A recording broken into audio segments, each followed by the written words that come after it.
Nagulat at nalungkot ang maraming fans sa balitang hiwalayan nina AC Bonifacio at Harvey Bautista.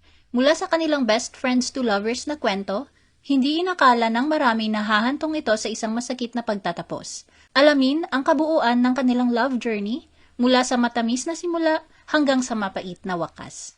The Philippines Showbiz List presents detalye sa hiwalayan nina AC Bonifacio at Harvey Bautista.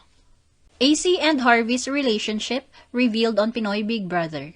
Ang simula ng pag-iibigan nina AC Bonifacio at Harvey Bautista ay naging mas makulay at malinaw sa pamamagitan ng kanilang mga pahayag sa iba't ibang interview at digital content. Noong April 2025, matapos ang kanyang paglabas mula sa bahay ni Kuya sa Pinoy Big Brother, unang kinumpirma ni AC sa isang interview sa Push na si Harvey ang kanyang boyfriend. Ibinahagi rin niya na si Harvey ang kauna-unahang taong tinawagan niya agad matapos niyang makalabas ng bahay ni Kuya. Kilala si Harvey sa pagiging lubos na supportive. Habang nasa loob ng PBB house si AC, nagbahagi siya ng mensaheng "Proud of you always." Bukod dito, ipinagtanggol din niya si AC laban sa mga basher sa social media. Nang muling magkita sina AC at Harvey, punong-puno ng lambing at mga salitang "I miss you" ang naging pagtanggap ni Harvey. Isang bagay na lalo pang nagpatibay sa kanilang ugnayan. Sa mga sumunod na pagkakataon, gaya ng kanilang guesting sa Kapamilya Chat at iba pang YouTube content, kapansin-pansin ang kanilang natural na kulitan at ang best friends to lovers na dynamic na labis na kinagiliwan ng kanilang mga fans. Mas lalo pang tumingkad ang lalim ng kanilang relasyon sa isang exclusive interview noong July 2025, kaugnay ng kanilang proyektong The Four Bad Boys and Me. Dito, buong pagmamalaking ibinahagi ni AC kung gaano ka-supportive si Harvey, mula sa pagsundo at paghatid sa kanya sa set hanggang sa matyagang paghihintay kahit abutin pa ng puyatan ang kanilang taping. Sa isang press conference, diretsahang nilinaw ni AC ang estado ng kanilang relasyon upang tuldukan ang mga espekulasyon. Binigyang diin niya na ang kanilang maayos na komunikasyon at matagal na pagkakaibigan ang nagsilbing matibay na pundasyon ng kanilang pagmamahalan. AC and Harvey's Test of Love. Ang relasyon ni AC at Harvey ay naging sentro ng atensyon noong March 2025 habang si AC ay nasa loob ng bahay ni Kuya. Dito ay binunyag ni AC na mahigit isang taon na silang magkasintahan, ngunit mabilis itong nasubok nang malaman na ang kapwa niya housemate na si Bianca De Vera ay ex-girlfriend ni Harvey. Lalong uminit ang sitwasyon nang ilarawan ni Bianca si Harvey bilang kanyang totga, isang bagay na hindi naging madali para kay AC. Gayunpaman, sa halip na mauwi sa away, nagkaroon ng isang tapat at masinsinang pag-uusap sina AC at Bianca na naging daan upang maging malinaw ang lahat at mawala ang tensyon sa pagitan nila.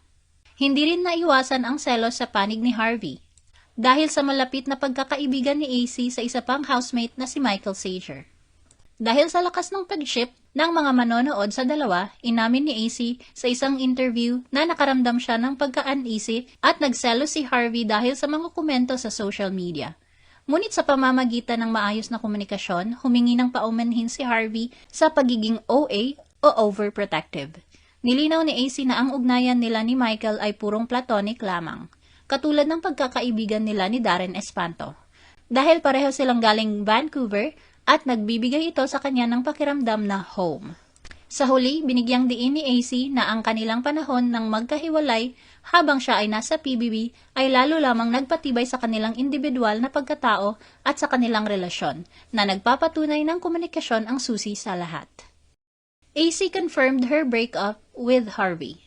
Sa kabila ng mga pagsubok na nalampasan ni AC at Harvey, nauwi rin sa hiwalayan ang kanilang relasyon na kinumpirma ni AC noong March 2026. Sa isang episode ng Painfully Human podcast kasama si Edward Barber na inilabas noong March 20, 2026, inamin ni AC na siya ay single at kasalukuyang nasa proseso ng paghilom. Bagamat hindi dinatalya ang eksaktong petsa o ang tiyak na dahilan ng kanilang paghihiwalay, ipinahiwatig ni AC na dumaan siya sa isang napakahirap na yugto na inilarawan niyang traumatizing. Ayon kay AC, ang naging breakup ay nag-iwan sa kanya ng malalim na emosyonal na epekto kung saan inamin niyang dumaan siya sa mga araw na hindi siya makakain o makatulog ng maayos. Sa kabila ng sakit, pinili niyang maging matatag at gamitin ang panahong ito para mas mahalin at unahin ang kanyang sarili. Binigyang diin ni AC na bagamat marami siyang natutunan sa kanilang relasyon, Kailangan niyang mag-focus sa kanyang sariling paglago at kaligayahan sa ngayon.